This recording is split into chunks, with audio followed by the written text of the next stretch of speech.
Okay, I'd like to conclude what I'm talking about by saying L. Ron Hubbard, Lafayette Ronald Hubbard, will always be, for me, a real hero. Now, you can laugh at that or sneer at that or think I'm an idealistic fool.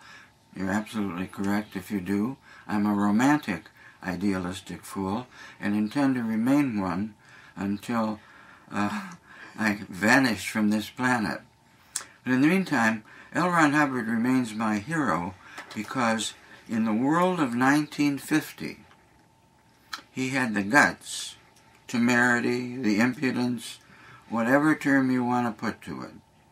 To me, he had the courage to introduce, in the face of some of the strongest monopolies on the planet that exist in the mental health sector, he had the courage to introduce a very humane and lightweight idea called Dianetics. And it took courage because to do so was threatening all the vested interests in the mental health system, which was all over the planet and had a great deal of control not only in the justice system but in the politics of the world. The mental health system, the medical doctors, psychiatrists were extremely powerful, popular too in certain sectors. So to introduce an idea that completely flew in the face of what was supposed to be the accepted authority took courage, because whether you believed it or not, those interests would come back and attack and attack and attack and might actually get you into their clutches and destroy you. You would not be the first person to suffer greatly at the hands of people that believed in electroshock and metrazole shock and all kinds of strange barbaric practices that were supposed to help the mentally ill and otherwise, who had power in the justice system to issue the equivalent of a warrant for you to be picked up. If 2 or 3 people and a psychiatrist could say, this man is having a mental difficulty, you could be picked up and put into a mental institution for 72 hours to be with no, at that time, no rights of habeas corpus, no rights to an attorney, at least in this country. In other words, you were at the mercy of the courts and the psychiatrists if they wanted you. So, I thought he had a lot of courage to do that.